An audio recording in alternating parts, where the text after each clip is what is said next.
So one of the things that is now hit me, two things about the left that a lot of people who are left of center and you think you're really big brain people, you have to start facing two questions. And I mean, your political opponents have faced this.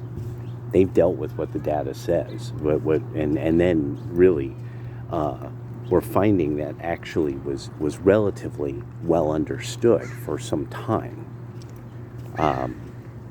with suspicions that actually knowledge of both these things goes back quite a long way, and that you just have to have had some kind of access to records that would have told you, well, there's a cycle to this kind of thing. One of these is you all want to stop war, or at least be able to control it. And you want to stop the fleecing of hardworking poor people. However, probably you want to deal with charity or things like that. Primarily, it's that there's this idea of like people work very, very hard. They work all day. They have very little time where they're not at work, really, to do other things, and that they aren't remunerated in a way that it allows people to really kind of have a reason to even exist, is almost the way you guys approach it. And a lot of people on the right don't disagree with you. I'm trying to actually be as generous, so I want you to know, just dry, let's eat this on dry bread. A lot of people agree with you on the right. A lot of the Gen Xers, a lot of people, the recent years have made a lot of Gen Xers finally lose that sunny hope from another time. I'm waiting for somebody. Ooh, yeah, no. No. Bad News Bears all day long, reality gives us the bonk, and one day we finally are like, don't want to stand up and get another one of those. Gonna just lay low and enjoy things on a low budget. So there's people I'm seeing people who I'm like, damn, life was fucking hard to them, or at least the way, I don't know if they partied hard or what, or something happened over the last few years, but I've seen reality take a bite out of a lot of people who are my age, and I'm not even 50 yet. I'm just about to be there.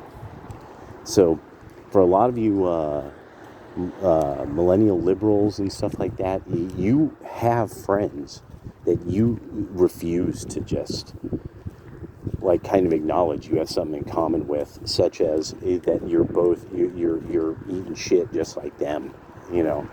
People on the right, people on the left are all getting it.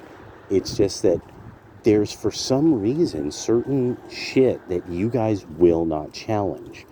One of these is the concept of central banking. We can't get this discussion with you. We can't get you to the table to discuss it. We can't get you on a show to discuss it.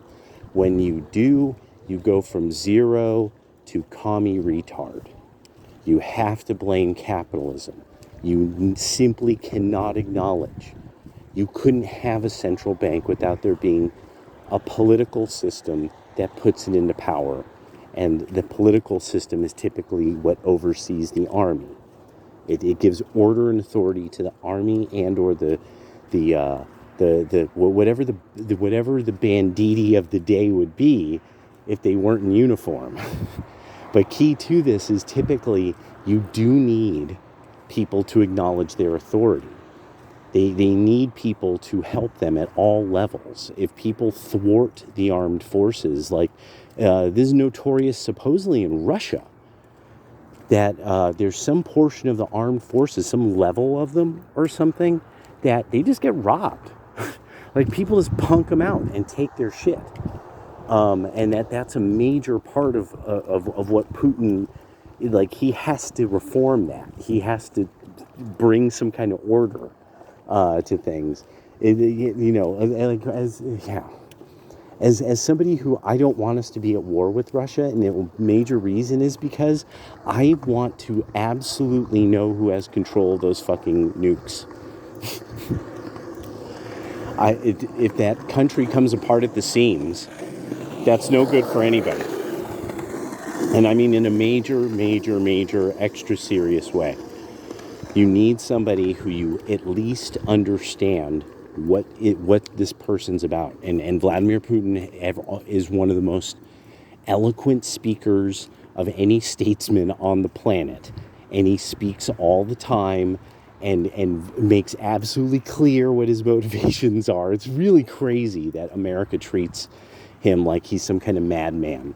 Yet none of you, I bet, watched the Valdai conference, the big economic conference of Russia and the Russian Federation, that he addresses all these different, hundreds and hundreds of people and with detailed, information about the, things in new ideas and that are coming up, and, how they're seeing this and that implemented across, various industries and all. I mean, it's a fascinating, and then the big ideas as well. If you're not watching the Valdai conferences when they come up, if you're not aware of what Vladimir Putin's saying, because you dismiss him as a nut job, then, I mean, there's no helping you. You're a bigot. You're just an ignoramus and a bigot. And you should just figure out that, you're just kind of a commie hick. And that's why you'll lose. So you have to listen to Vladimir Putin at the Valdai conference, or you're just a dumb commie hick who thinks he's a nut job and thinks you're a genius. And so we listen to you guys on the left. We read your shit. We know what you guys think. We know what flavor of Kool-Aid is pumping through your veins. You guys have no idea what your opponents think in any detail. Like, none of you guys think something about the Project 2025. Most people on the right didn't read about this until probably about a month ago, because the Heritage and all these people, they come up with stuff like this all the time. They've been doing this for decades. So yeah, it probably, they probably, like, we're asking, a lot of asking about, what's your take on it? What's your take on it? What's this person's take on it? But overall, it's not like some list of commands. I mean, it's just not. This is more for the people who are lawyers, the real movers and shakers and go-getters who want to get into politics and stuff like that. But we can't get you to discuss central banking in any way, shape, or form. That's an intelligent conversation. Like, you want to stop warfare. Have you considered that you wouldn't have a central system of funding for it without these central banks, and that also maybe some of these central banks have interests in what they get, the spoils of war? This is actually something mapped out clearly by many, many, many, many writers since the 1700s and likely prior. We can't get, you guys just won't show up to the debate about it. Like, what could we do to help you stop war by dealing with the central banking system? No.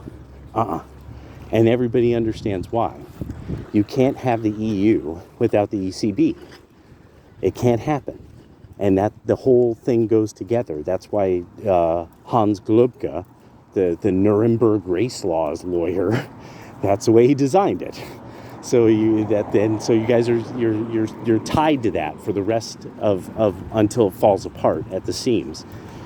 Which, the longer it lingers, the more fire it will be. You got to stop, drop, and roll at some point. But no, that's not how the European left or the American left wants to do it. They want to try to take off at full speed on fire. Maybe they can outrun the fire. So the next thing was, now you got the issue of, where are all the locusts coming from? I mean that literally. Where are the locusts coming from? Well, they're coming from someplace that obviously has something they're eating, or they couldn't have appeared in the first place. So if you start looking up locusts all, and around the world, you'll find that locusts have been hitting all these countries that are supposedly desert countries because they're starting to not be deserts anymore.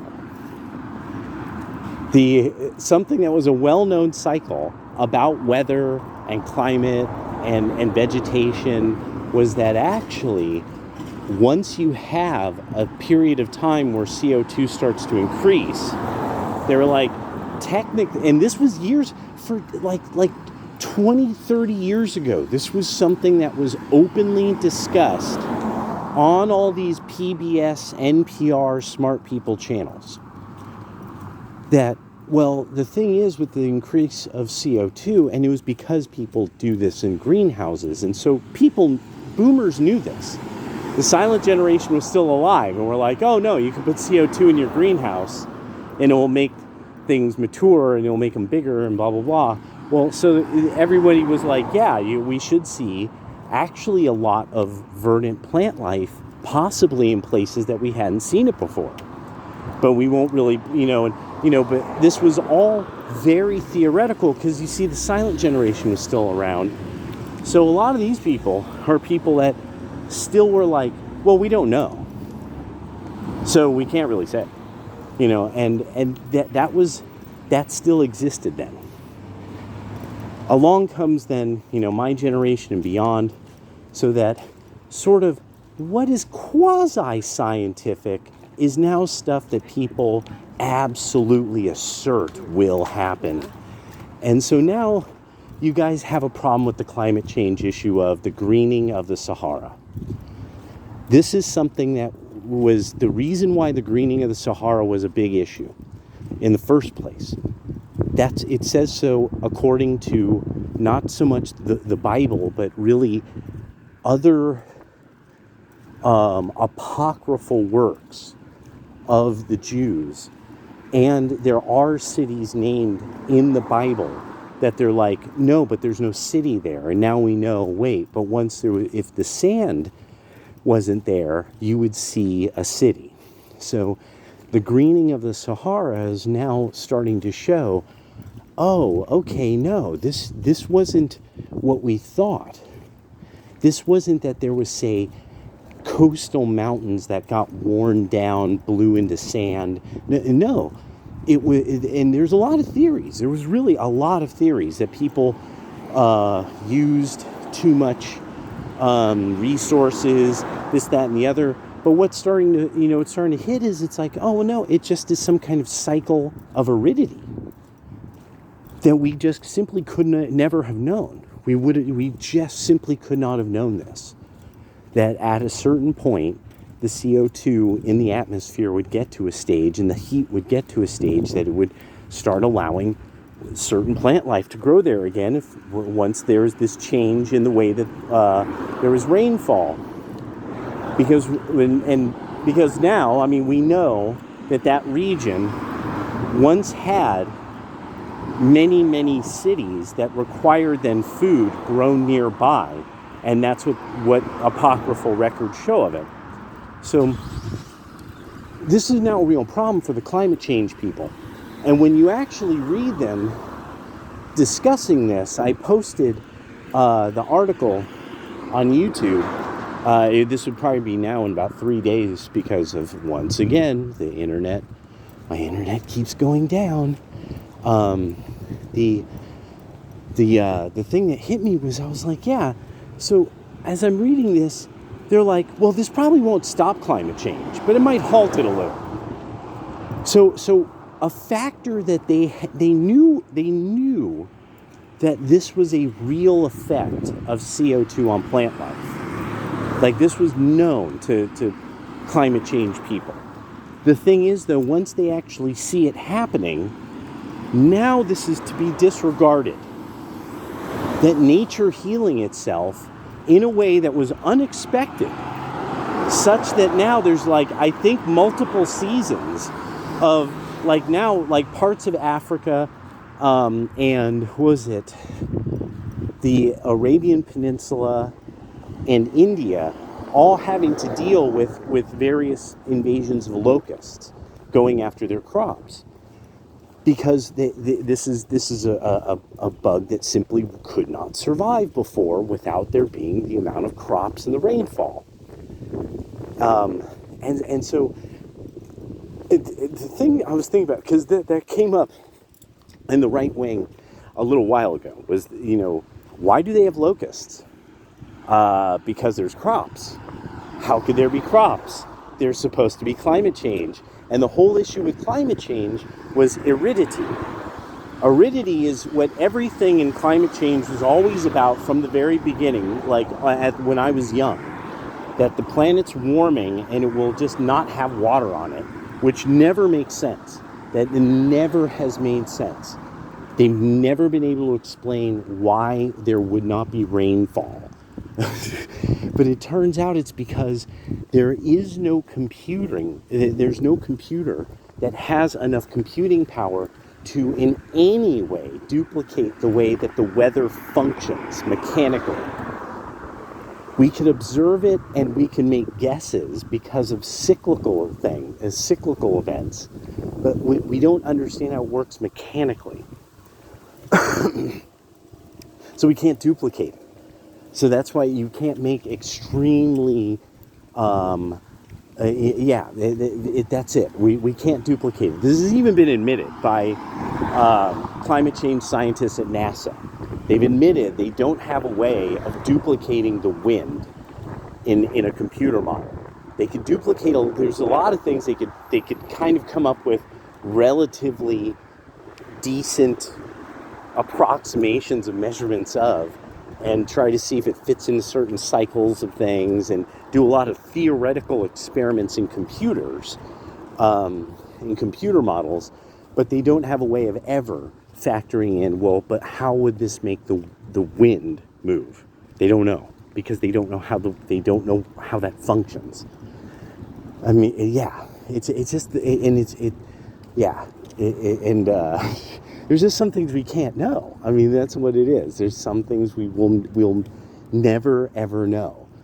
Like, really, we won't probably ever know, really, in any, like, I was there and returned to tell you.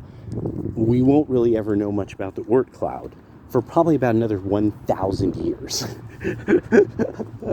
It's because of just the distances we're talking about and the difficulties we're talking about. And there's a lot of difficulties in navigating what would be deep space. There's a lot of difficulties there, so anyway, and then coming back. But anyway, now you guys really have this problem. We can't get the left to discuss things. You see, this kind of thing, the greening of the Sahara, this is something that I've known about for about 3 or more years now. That there's been signs of this. This is something that for decades is something that's always been a part of climate change theory.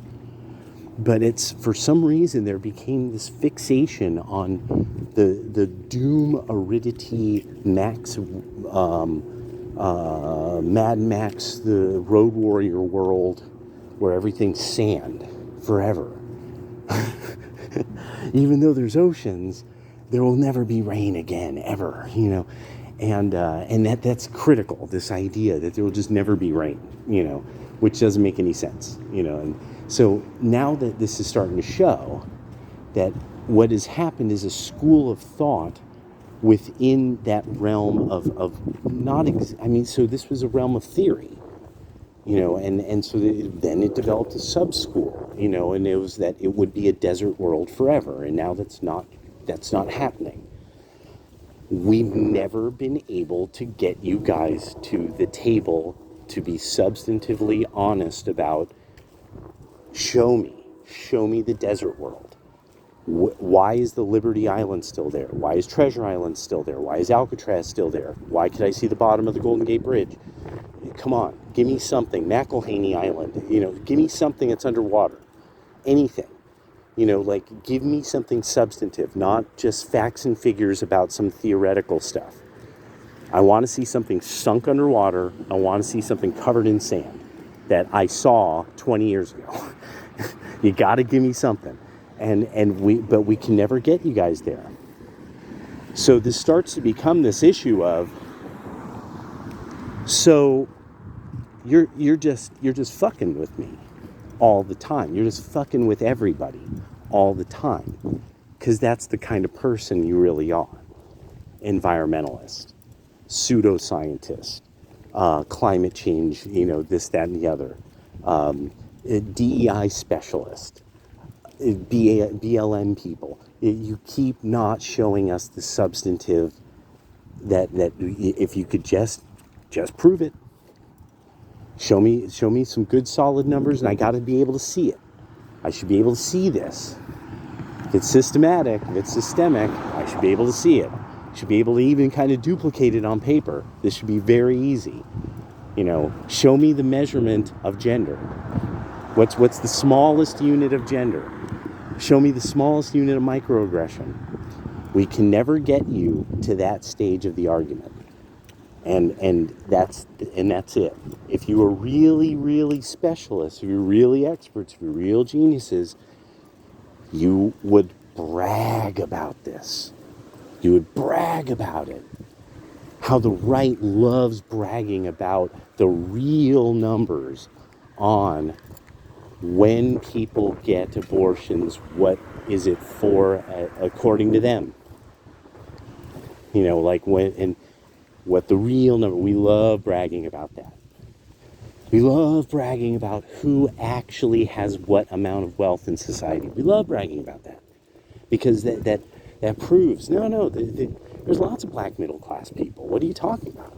Lots of ethnic minorities in the middle class. Actually, the majority of middle class, of minority adults are middle class in the United States. If they, that's it. I mean, it's small, it's slivers of these communities that are very poor, some of them are working poor. Usually those are the young and the very old, and that's in every population. You gotta, come on, bring something, let me see it. I should be able to see it, You gotta show me that person who's 40 years old, works their ass off and lives in a shack, you're gonna have to show me, and this person's gonna have to be legit. You're gonna have to show me a whole neighborhood. You're gonna have to show me a whole city of these people, because I'm sorry, the numbers per capita are never on your side. And so now I'm kind of enjoying that while this kind of stuff is all sort of coming together in a confluence. And also is sad, there's so many people that now have spent so much money, and even worse, a tremendous amount of time burning their time and money, not really learning how, what is the substantive argument that you have to beat. What are the definitives of the field of knowledge that you can keep going back to and be like, no, but that's a definitive in that field. So it has to kind of go along with that definitive in that field. And what's happening? Doggo. Yeah. and so so you're kind of getting cheated for lots and lots of thousands of dollars. And that's fucked up. You shouldn't get cheated for that much money. That's not right. Yeah. And then also, what kind of people then are teaching you? That they can't get you to understand. No. The both the Antarctic and the Arctic are still there. There's plenty of ice. It's not melting so much that you could just sail across it. That really, that's not even, we're not even close to that point. There's actually no indicator that that's going to happen, really, ever. You should know that. You should know that they're kind of blowing smoke up your ass about some things. And because it keeps you paying, and very likely your parents buy it. It's a message approved by mom. So yeah, there we go. Just come to the table and get served up steak like a real man. All right, later.